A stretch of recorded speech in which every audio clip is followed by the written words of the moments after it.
Kitu ambacho kimenivutia sana kwenye tamthilia ni namna ambavyo watu walikuwa wanafanya kazi kama teamwork.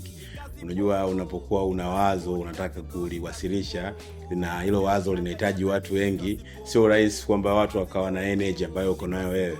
Kwa mimi nashukuru sana kwa Mungu niliweza kufanikiwa kupata team kuanzia soundman, kuanzia gafa, mtu wa makeup, ya casting director, location manager, wote walikuwa na energy. Kwa hiyo tuliweza kufanya kazi kwa ushirikiano na kuweza kuwasilisha kitu ambacho kimeweza kuonekana ambapo nyinyi mmekiona.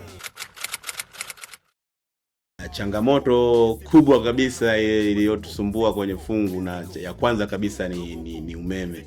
Unajua tulianza kushuti tamthilia takribani mwaka sasa umeisha.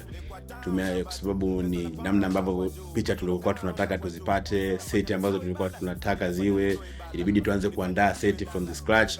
Kwa hiyo kulikuwa na changamoto nyingi kuvipata vile vitu ambavyo tunavihitaji. Don Legan, tajiri wa akili, mali ndo kitu inahitajika zaidi.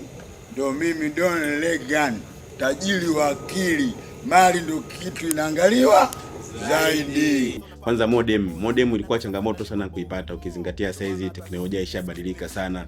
Watu wana smartphone, kuna wifi, router nyingi wanatumia, kwa modem design kama zimepotea. Kwa hiyo kulikuwa na changamoto sana ya kuipata modem. Hata kama modem tulikuwa tunazipata, lakini nyingi tulikuwa tunazipata ambazo ni branded, unakuta ni kampuni fulani.